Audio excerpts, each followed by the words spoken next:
میں آپ کو सुकरात की जिंदगी से जो वालिदैन के लिए अहम सबक है वो मैं आपके साथ शेयर करना चाहता हूं। अगर आप वालिद हैं या वालिदैन हैं तो ये वीडियो आपके लिए। एक बार एक उस्ताद अपने शागिर्दों से कह रहा था कि इंसान दुनिया को उतना नहीं समझता जितना वो समझने का क्लेम करता है। यानी हम जो कुछ देखते हैं वो असल हकीकत नहीं होती, बल्कि हमारे जहन ने उसे जिसे फ्रेम कर दिया, जैसा ही उसने फ्रेम कर दिया है ना, हम उसे वैसा ही देखते हैं। जैसे जुगनू की रोशनी बहुत दूर तक नहीं जाती, लेकिन फिर भी अंधेरे में सब कुछ रोशन करती महसूस होती है। हालांकि हकीकत में रोशनी कम होती है और इंसान का जहन भी बिल्कुल वैसा ही है, वो हकीकत को अपनी रोशनी में देखता है, हकीकत की रोशनी में नहीं देखता।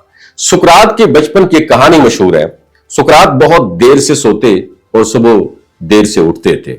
उनकी वालिदा उन्हें बुजुर्ग के पास ले गई और शायद वो बच्चे को समझा सके ताकि, तो बुजुर्ग ने मोहब्बत से कहा, बेटा परिंदे सुबह सवेरे उठते हैं तो ज्यादा ग़िज़ा पाते हैं, क्योंकि उस वक्त कीड़े मकोड़े हवा में होते हैं। जो जल्द जागता है वो फायदा उठाता है। फिर बुजुर्ग ने पूछा, तुमने इस कहानी से क्या सीखा मेरा पुत्र? सुकरात ने फौरन जवाब दिया, मैंने ये सीखा जो कीड़े सुबह उठते हैं वो जल्द परिंदों की खुराक बन जाते, इसलिए देर से उठना ज्यादा महफूज है।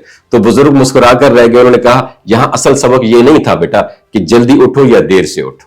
असल बात ये थी कि एक ही कहानी को दो लोग दो मुख्तलिफ जावियों से समझ रहे थे, और यही जो है रेशोमोन इफेक्ट होता है, जिसका नाम 1950 की एक जापानी फिल्म से लिया गया है, जिसमें एक ही वाक्य को चार लोग चार तरीकों से अलग अलग बयान करते हैं।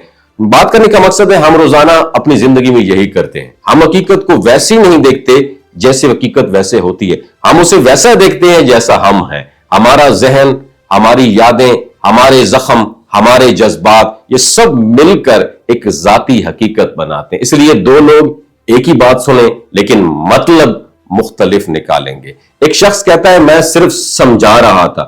दूसरा शख्स, नहीं तुम गुस्सा कर रहे थे। और दोनों की बात अपनी जगह दुरुस्त, लेकिन दोनों का जाविया मुख्तलिफ। इसलिए बच्चों और वालिदैन के बीच भी यही फर्क होता है। बच्चे दुनिया को अपनी मासूम समझ के हिसाब से देखते हैं, वालिदैन अपनी उम्र, तजुर्बे और रिस्पॉन्सिबिलिटीज के एस्पेक्ट से देखते हैं। मसला तब बनता है जब वालिदैन चाहते हैं कि बच्चे उनकी तरह सोचें और बच्चे चाहते हैं कि वालिदैन उनके जज्बात को समझें। लेकिन समझदार वालिदैन वो होते हैं जो बच्चों के लेवल पर उतरकर उन्हें समझते हैं, ना कि उन पर अपनी सोच मुसल्लत करते हैं। और यह भी हम देखते हैं कि जैसे किसी से झगड़ा हो, दूसरे दिन वो अपनी कहानी में खुद हीरो बन जाता है और हमें विलन बना देता है। पुरानी दोस्ती खत्म हो तो कल तक वो आपकी तारीफें कर रहा था, आज कहानियां बदलकर आपको बुरा साबित कर रहा होता है। जैसे आजकल सियासत में, समझ तो गए होंगे आप, हम सब अपनी कहानी के हीरो होते हैं और अपनी गलतियों को कम और दूसरों की गलतियों को ज्यादा पेश करते हैं। अगर हम इस हकीकत को समझ लें कि हर शख्स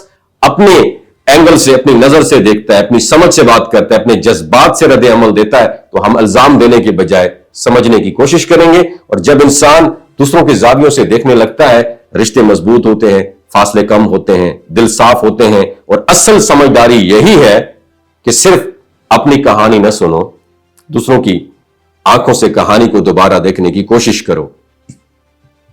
यही वो पॉइंट है जहां ताल्लुकात बिखरते नहीं हैं बल्कि जुड़ते हैं। समझ तो गए होंगे। वमा अलैना इल्लल बलागुल मुबीन।